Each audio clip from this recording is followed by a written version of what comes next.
Hey everyone, your least favorite music man back with another video, and you're probably asking yourself, what's it going to be this time? Is it going to be a shitty rant? Is it going to be a poorly edited review? Is it just going to be a black screen while I talk for a good 30 minutes about fucking nothing? Well, it's going to be a bit of all of those things.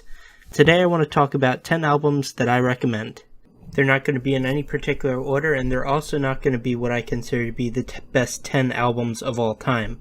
I'm not in a position to make a video like that, and the reason for that is a couple reasons.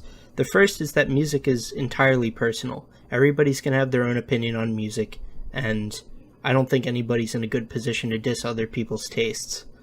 The second is that I really haven't listened to all that much in the grand scheme of things.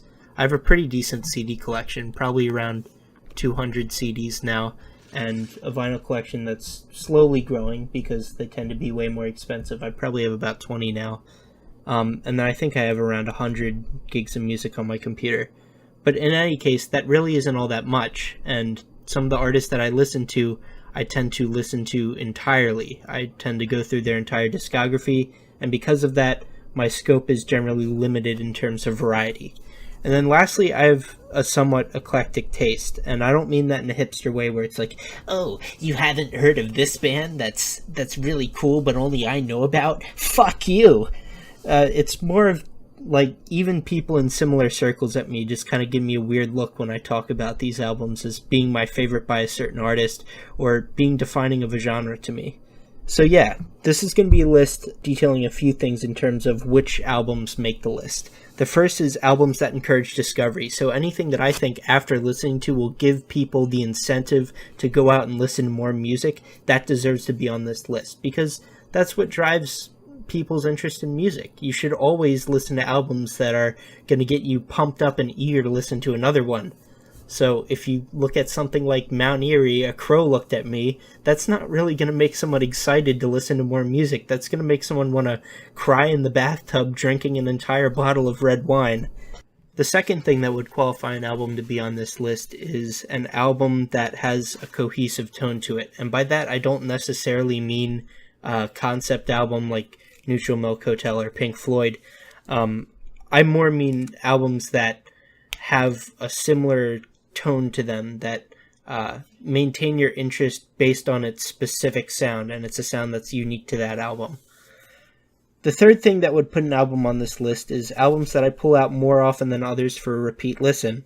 And finally, albums that I feel left a significant impression on me and helped shape my taste in music. So, without wasting any more of your time, let's jump right in.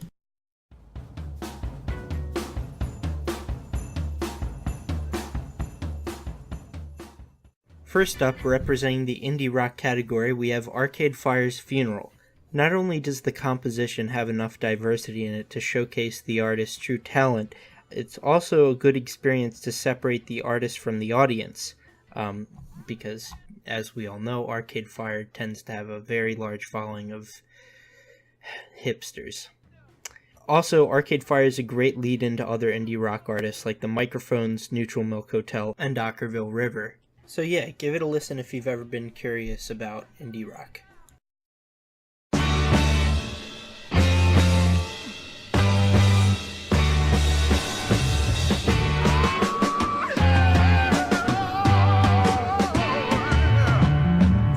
Next up, from the prog rock category, we have Plus, The Seven Deadly Sins.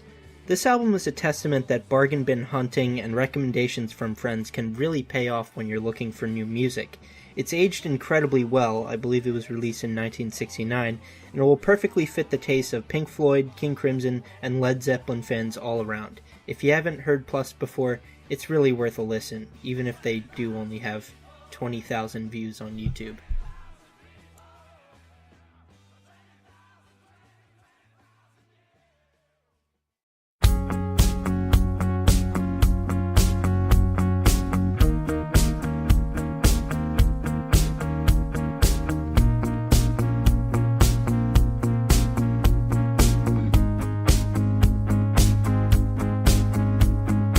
This next one goes out to all you people who only enjoy listening to music in the background. People who listen to electronic music while they're trying to do CSGO B-hop videos, or have an obsession with EDM. Basically anything electronic. And electronic music can be good. I'm not dissing electronic music, but people tend not to take it super seriously. This is a good bridge between background listening and giving music your undivided attention.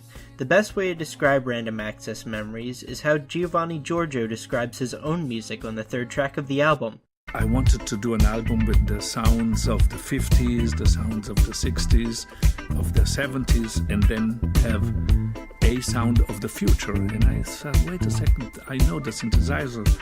It's coincidentally fitting that the 80s is referred to as a sound of the future because that's the route this album approaches the 80s from.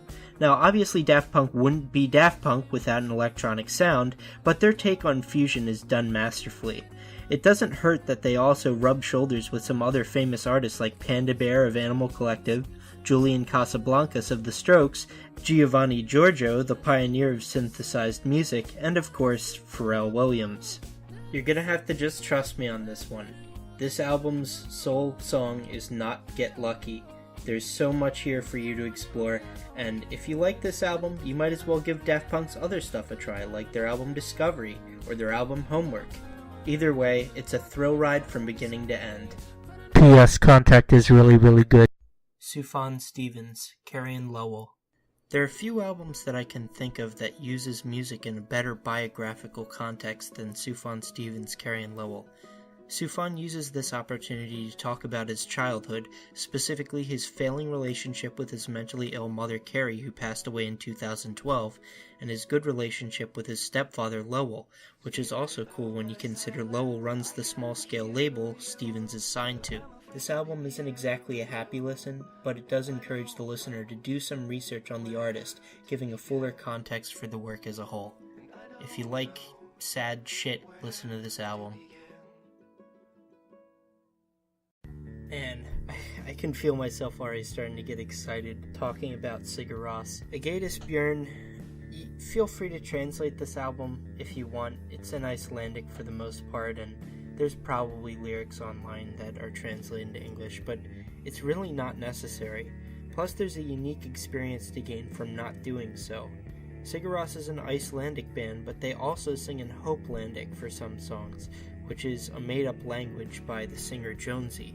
Usually this was used as placeholder for lyrics, but if they decided that it sounded good enough without making lyrics for it, they didn't bother to switch it out. This is what sets this album apart for me. They make it clear that the tonal quality of the voice is more important than the meaning of the actual lyrics.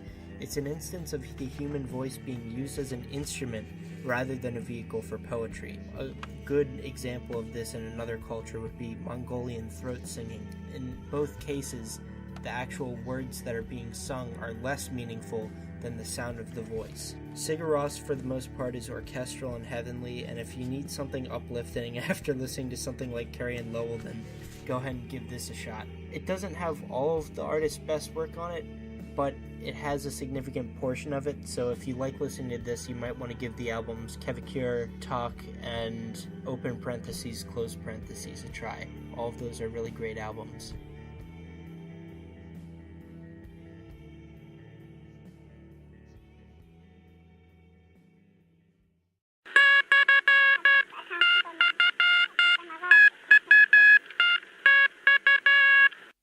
Codename Dustsucker by Bark Psychosis. Bark Psychosis is an example of a band working solely from passion and dedication for their craft. They never really had a fan base, especially considering that they only released 2 albums, each of which were 10 years apart from each other. Hex was released in '94 and Codename Dustsucker in 2004. It has an interesting airy feel to the album. It combines jazzy saxophone, acoustic guitars, and loud electronic distortion. Bark Psychosis is an example of a group that had such a unique sound that they had to invent an entirely new genre just to describe it. Bark Psychosis has been called the grandfathers of post-rock. There were post-rock albums released before 1994, but they were retroactively categorized in that way. The first time the phrase post-rock was used was in a review of Bark Psychosis' first LP, Hex. Now, both of these are great albums, but As far as personal preference goes, I think Codename Dustsucker was a bit stronger, and I think if somebody's giving the band a first listen, they'll like that one a little bit more too. So yeah, don't skip over this one. This is a really great album. Animal Collective's album Feels is a perfect example of ideas versus execution, how limitations or oversights by an artist can give a work a unique quality, sometimes garnering more attention by doing so. I feel like this is the case with Feels because while it's an already immensely creative work, it makes it all the more cool to know that they can rarely play the material live. When Feels was recorded, it was done at a bandmate's friend's house, and the group used her piano to tune their instruments. However, the piano was noticeably out of tune, and as a result, every song on the album is slightly off-key. When Anko wants to play these songs live, they have to hire a professional piano tuner to detune the piano, a painstaking process that's undertaken to maintain the original atmosphere of the album. Much like Beach House's earlier albums, Feels has a sonic quality that makes you imagine that the record has been sitting in a dingy attic tucked away in a corner in a water-damaged cardboard box. A listener may come across it in a warped and damaged state, but it's that character that makes the work feel more memorable, vintage, and familiar, like it's already been a part of your family belongings for generations. Feels stands out as one of the most unique additions to Anko's discography, and I strongly encourage that anybody listen to it. I know that I appreciate some of their other albums more now, but at the time that I was first listening to them, Feels was the easiest one to target, I think. Much like Swans, I'm probably not going to go a single video without at one point talking about Godspeed You Black Emperor. Godspeed's entire discography, like Sigur and Swans, is very near and dear to me, and as a result, I'd recommend the three artists to just about anyone. The problem with Godspeed is they have no sympathy or regard for the listener's time. Minus a few drone tracks on their 2010 albums, all of Godspeed songs usually clock in around 20 minutes each, with their albums unapologetically exceeding an hour in length. I wouldn't have it any other way, seeing how the band's appeal comes from their orchestral style, but it's such a shame to see people give up on them due to an understandable lack of patience, especially their first three compositions. That's why of their three works that listeners consider definitive, I'd recommend their EP Slow Riot the most. The song Moya is a manageable 11 minutes in length and still captures the dark atmosphere of F-sharp, A-sharp infinity and the compositional quality of Lift Your Skinny Fist Like Antennas to Heaven. It's the perfect middle ground, and some consider it to be their best work of all time. Regardless, it's short enough that I think just about anyone should be able to give this one a try. Hello. I don't want to get on too much of a tangent here, but I've got to say that the beginning of this album is actually a little bit creepy, especially when the person talking says, "I am on the front of your cover," and when you look at it, it's just a creepy lady staring right back at you.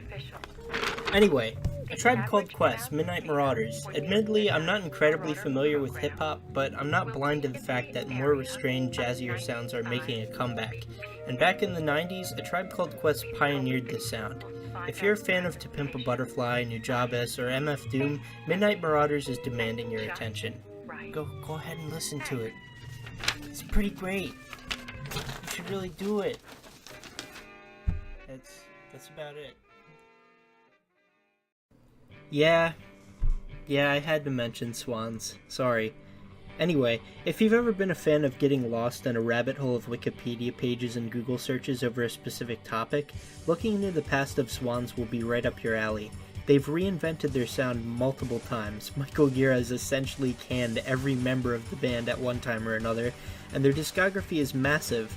Swans has come back into the public eye after ending an 11-year-long disbandment in 2010, and their sound, while insanely cool in these recent years, is very hard to get interested in. This obstacle exists more or less anywhere you choose to start with Swans. Their 97 album, Soundtracks for the Blind, admittedly sounds like they crawled so far up their own ass that they transcended out the mouth, but the most comprehensible they've been is in their early 90s work. If Love of Life gets you to take the hook, you've got an incredible exploratory journey ahead of you. Go ahead, check out that Swans discography. You won't regret it.